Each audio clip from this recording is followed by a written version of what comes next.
Hi, this is Neil Buchanan with 3 Days of Darkness with Rock Our World. I'm going to talk about the 3 Days of Darkness a little bit, and I'm going to talk about the further revelation that God has promised all of us. But there was a recent message through Julie Whedbee, Behold I Come website, and I have encouraged people to look at her blog. Now, what's it called? The blog is called I Am Calling You.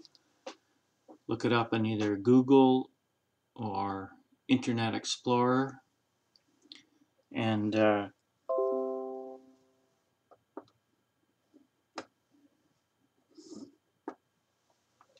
anyway, it's called A Radical and Irreversible Change is Upon You. What Julie's talking about is that the time has come and for God to reveal deeper mysteries, and that the mystery of God, He intended it to be complete. He didn't intend it to remain a mystery, and the time has come now to speed up that process. So going back a few weeks, my wife and I were on a trip out to BC, and in 5 days in a row, near the end of the trip, I had these prophetic dreams, and they were so highly encrypted, is the words I use, that I didn't understand the meaning, but I understood that they were prophetic. They were about the bringing of understanding of prophecy, and that's something I started asking for pretty much the first time I read the Bible. I came to the book of Revelation, and I just thought that was so cool. All the symbology. I wanted to know what this stuff all meant. And I believe God put that in my heart, that as time unfolded, He intended to allow me to understand what it meant. And I'm sure many others also, like Julie, as Julie Whedbee's been writing these very deep and important messages for quite some time. She has focused on the bride, and I've been saying the bride is 144,000 people, and they've all but been chosen now. We are very late in the unfolding of God's plan. At the beginning of the book of Revelation, we're just about to enter the most difficult period of the book of Revelation. So, back to these 5 days, I had 5 nights in a row, I had these dreams that were highly encrypted. They were just a whole bunch of symbology, but now it appears it was a heads up. As soon as I got home, I started getting ideas about how things fit together. So, in the next series of YouTubes, what I'm going to do is go through all these things that I feel God has showed me, and it seems a little scattered, even in my mind, to try and be methodical and bring across the understanding of all these things. They're brand new to me, so then they'll possibly be brand new to lots of you out there. So that's one thing I'd ask you to do is watch and read Julie's last 2 messages, not just that one I just mentioned, and you can find them now on The Lord is My Shepherd. Lisa, who reads these things, she read both of Julie's last messages.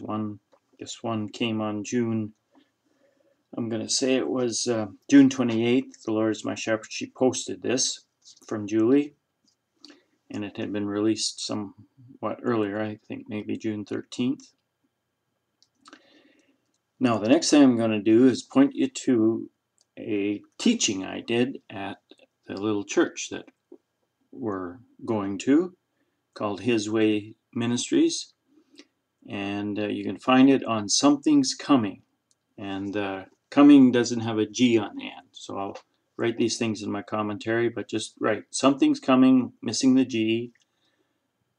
And it's called Neil Buchanan and the Coming 3 Days of Darkness. And what I did in this, I laid a foundation of understanding all these things that I'm talking about. Go to Acts 3:17 to 26. And what you're reading there is that Jesus isn't coming back. Yeshua is not coming back until everything's restored. That God's intention from the beginning of time, when he developed this whole plan, is he would give understanding of these deeper things. That his whole plan, he planned from the beginning of time. He's kept somewhat in a mystery, but he would reveal the mystery near the end of time, so that we would have a heads up. But it wouldn't be a long heads up, but it would be a short heads up, so to speak. So those who are pressing in on the Lord, those who are awake and vigilant, they will come to this understanding in this late hour. So in Acts 3:17 to 26, you're going to see that Yeshua is not returning until everything's restored, and that at this very late hour, all this restoration is going to happen. So in other words, what we've had in the Christian and Jewish churches is wrong, because everything needs restored. And I am going to go through some quotes from these 5 books that I've recommended you read in the Lost Books of the Bible, Great Rejected Texts by Joseph Lumpkin. I've mentioned these 7 books: the book of Jubilees, the book of Jasher, the book of Enoch, 4 Ezra, 2 Baruch, Abraham, and Thomas. And I'm going to make 5 quotes from there as a kickoff to the series of teachings. And so then we find in the book of Acts that the writer, Paul, points you towards Moses, who predicted, Moses gave a prophecy that the Lord would raise up somebody at the end of time, and he would teach you. And I think it's going to be a ministry. It's going to be a group of people. I think it's actually the 144,000, the bride. So that someone is the bride of Christ, and you're supposed to listen to that person. And I tied in this teaching in Something's Coming.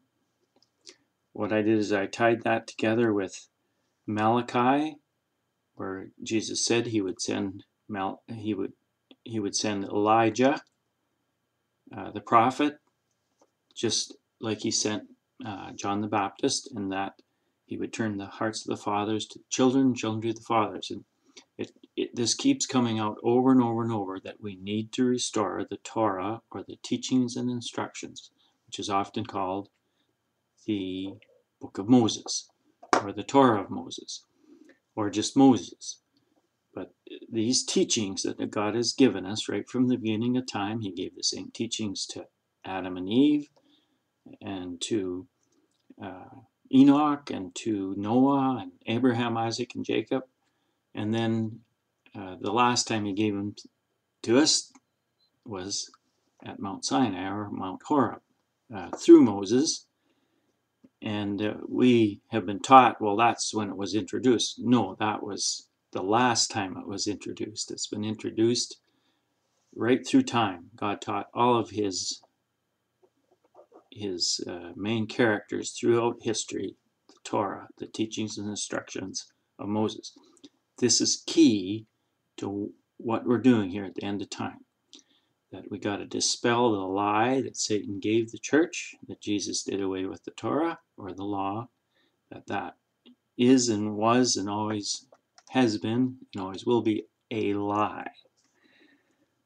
So Again, in this teaching I gave, then I gave a next foundation was who the two houses of Israel are. So get that established in your heart and mind, because all the messages given to the prophets were to these two groups of people and are to these two groups of people. Turns out the one group is Christians and the other group are Jewish people. We have these two houses of Israel. Jesus came only for the lost sheep of the house of Israel. What he's going to do with the house of Judah is a little bit different scenario. And then he's going to bring these two houses back together and heal his family during the Great Tribulation. And then the next foundational understanding is you have to understand that the story of the great Exodus out of Egypt is a blueprint for the Great Tribulation. So to understand the Great Tribulation, we need to go back and study the Exodus story. And then in this teaching I gave on Something's Coming, I ended up talking about the 3 days of darkness, but you need this background. And we've speculated that the 3 days of darkness might be the kickoff event of the intense part of the Great Tribulation. But in my last episode, I talked about the many, many warnings that New York City will meet its demise. But the Lord's been warning us that many things will happen very quickly, and that we've come to the time they've started. So whether New York gets demolished first, or the 3 days of darkness, where they all fit together, we get to find these things out. And the Lord will explain them better and better as we get closer and closer. But all the cities of the United States, the great cities, will be demolished. That was seen by Nita Johnson in her book, The Ever-Living Voice of God.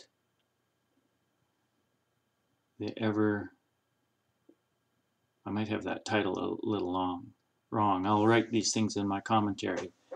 The ever-living, everlasting voice of God.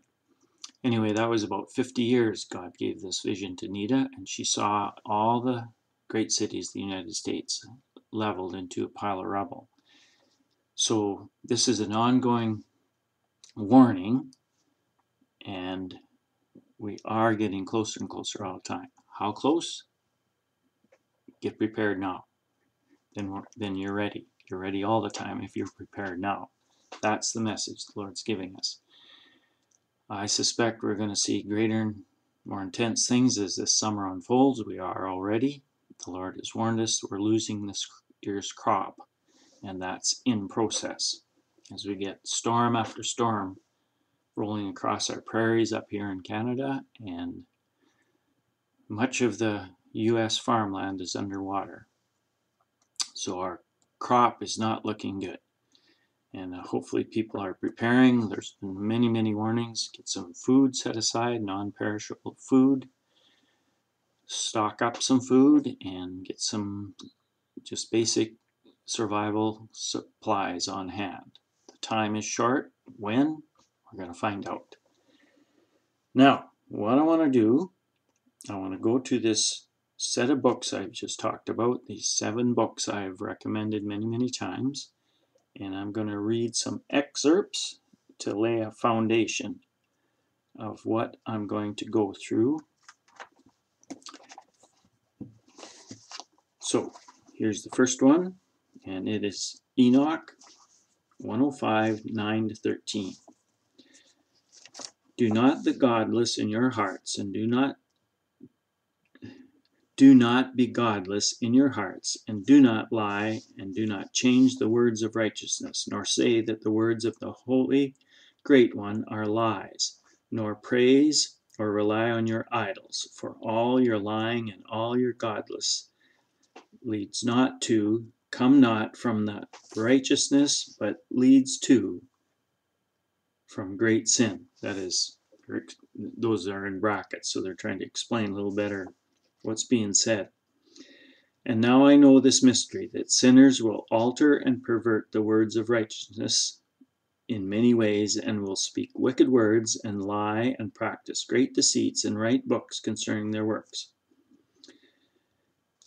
So this is the main point I want to point out here, that throughout time, and it continues, that evil men have perverted the words of God. They will rewrite, they'll add things, subtract things, they'll do very wicked things, but the wise will be able to discern, and then God will eventually give us not only understanding, but he'll give accuracy in all these things. And I've talked a lot about this, things that have been changed in the New Testament, so to speak, how it was rewritten in Greek. Anyway, I'll keep reading here. But when they write down all my words truthfully in their languages, and do not change or omit any of the words, but write them all down truthfully, all that I first testified concerning them, then I know another mystery, that books will be given to the righteous, and the wise to produce joy and righteousness and much wisdom. So these are the 7 books that the Lord has restored in this late hour. They were always there, but they were hidden away.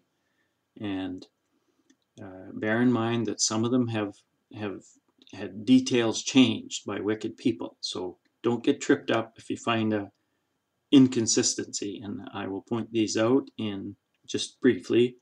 You'll see in the book of Jasher, there's a few details that don't match up with Jubilees. So when you come to that, don't just throw everything away. Don't throw the baby out with the bathwater. Evil men have changed certain details to discredit them. And the Lord is giving wisdom and restoring things and restoring mysteries. And to them, these righteous people, the books shall be given, and they shall believe them and rejoice over them. And then all the righteous will have learned from all the paths of righteousness shall be paid back.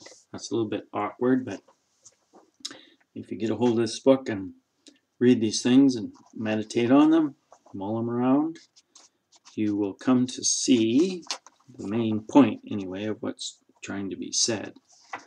Now, I'm going to go to 4.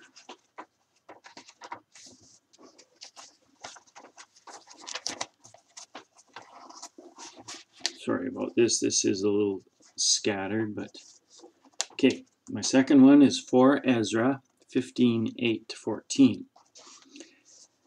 I will hold my tongue no more as touching their wickedness, which they profanely commit, neither will I suffer them in those things in which they wickedly exercise themselves. Behold, the innocent and righteous blood cries to me, and the souls of the just complain continually. And I got written in my inspired margin, the aborted babies. And therefore, says the Lord, I will surely avenge them, and receive to me all the innocent blood from among them. Behold, my people is led as a flock to the slaughter. I will not suffer them now to dwell in the land of Egypt. And this is present day we're talking about. So we got to figure out what's the land of Egypt, and again, what's the Exodus. That's what this is all about. This is a replay of the Exodus. But I will bring them with a mighty hand and a stretched out arm, and strike Egypt with plagues as before. So this is the second time. And many of the prophets have said over and over that United States is this modern day Egypt. But I say that it's not just the states, but the entire world outside of Israel. That's where we're headed. That's our homeland. If you're a believer, your home is Israel. And Egypt is everywhere else in this world. So God's calling us out of Egypt. Now, USA apparently is going to receive the strongest judgment of all the nations, because they've been given the most. The most is required of them, and they have therefore failed the most.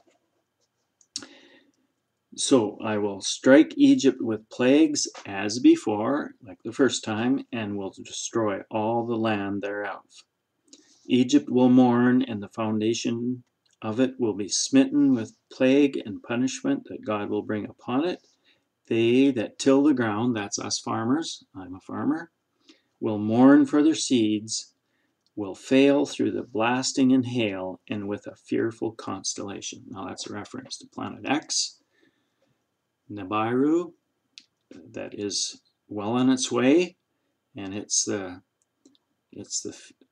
what's causing all this disturbance in our weather. Now God, of course, put these things in place, and this year we're well underway losing our crop through all these things. We see hail and too much rain and very upset weather, very strange weather occurrences, and that is continuing to increase. We just saw 3 feet of hail land in Mexico the other day. Okay, now I'm going to 2 Baruch 28:2, and I've mentioned this before, where Baruch asked the Lord about the tribulation, and the answer the Lord gave him was, for the measure and reckoning of that time of the Great Tribulation are in 2 parts, pieces or sections, a week and 7 weeks. So what I'm saying, this is awkward English, but what he's saying is the whole tribulation is 7 weeks long, which is a Jubilee cycle, but there's a distinct portion of it, 7 years, that is distinctly different. So that's what I'm going to go through. I'm going to focus in the next series of teachings on what happens in those first 7 years. Now I'm going to go, that was 3, I'm going to go to Jubilees 1:13-15. I will hide my face from them. This is talking of the 2 houses of Israel. The whole of Israel got divided into 2 houses, and I went through that in my teaching that I pointed you towards, and I have in my YouTube over and over and over. The 2 houses of Israel. Very important to understand who we are, the Jewish people and the Christians. We are the 2 houses of Israel. I will hide my face from them. I will deliver them into the hand of the Gentiles. So we've been taught, Christians have been taught they are Gentiles. No, they're not. They're handed into the hands of Gentiles. They will be captured like prey for their eating. I will remove them from out of the land. I will scatter them among the Gentiles. And they will forget my Torah and all my commandments and all my Sabbath judgments. They will go astray regarding the observance of new moons, Sabbaths, festivals, jubilees, and laws. After this they will turn to me from among the Gentiles with all their heart, and with all their soul, and with all their strength. And I will gather them from among the Gentiles, and they will seek me. I will be found by them when they seek me with all their heart and with all their soul. So this is a prophetic message, covers the whole span of history. God sent the lost sheep, the lost 10 tribes, scattered them amongst the nations, amongst the Gentiles, and he's gathered them together, and he's putting a heart in us to seek him and to go back to keep his Sabbaths, his festivals, his jubilees, and his laws. And the revelation of Jubilees comes best in this book, the book of Jubilees. Now I'll go to the last one I'm going to quote here, and this is my kickoff to my teaching that I'm going to try and squeeze into the end of this. The teaching, this is one of the things that God has revealed. I feel God has revealed to me in this, following these 5 nights of prophetic dreams I had. Okay, this is Jubilees 47, verse 1. And this is talking about Moses' father and Moses' birth. So I'll come back and tell you why I'm quoting this. This is the kickoff to understanding the 7 years. That's what I'm focused on. What happens in this first 7 years of the Great Tribulation? Because the tribulation is a full Jubilee cycle. And in fact, you're going to find out, it started with the birth pangs of the Messiah another 50 years back. So the second last Jubilee of all time is the birth pangs of the Messiah, and then the final Jubilee is the Great Tribulation. And it was all prophesied by studying the exodus of Moses. Okay, this is chapter 47, Jubilees 47, verse 1. In the 7th week, in the 7th year, in the 47th Jubilee, you got to have a math brain to figure this out, your father went out from the land of Canaan. And that's Amram, the father of Moses he's talking about. And in the preceding chapter, you can see why he wasn't in Egypt until that point. He stayed up in the mountains amongst a few people who had taken the bones of some of their ancestors and hid them in a cave, in a hiding place, so that they would have them when they left Egypt. Anyway, so that was your father went out from the land of Canaan, and you, Moses, were born in the 4th week, in the 6th year of it, in the 48th Jubilee. This was the time of tribulation for the children of Israel. So that verse in Jubilees 47:1 gives the time of when Moses' father Amram came back to Egypt, and the time when Moses was born. There's 2 dates there. And when you crunch the numbers, because this is written in Jubilee math, when you crunch the numbers, you find out that when you overlay this with present day and back up the same number of years,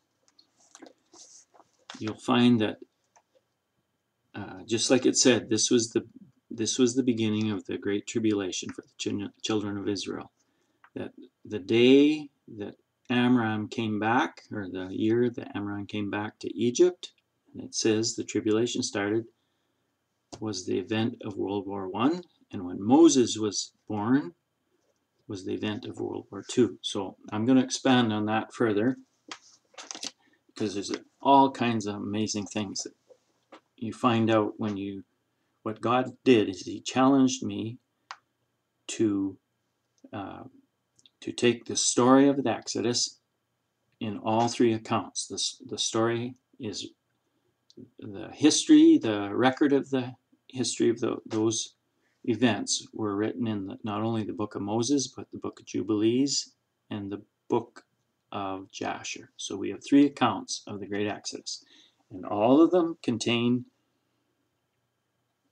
details that aren't in the other 2, and of course there's accounts that are in just one, like in 2 of them and not in one. You have to overlay all 3 stories to get all the details, and that's how God's mystery is hidden and then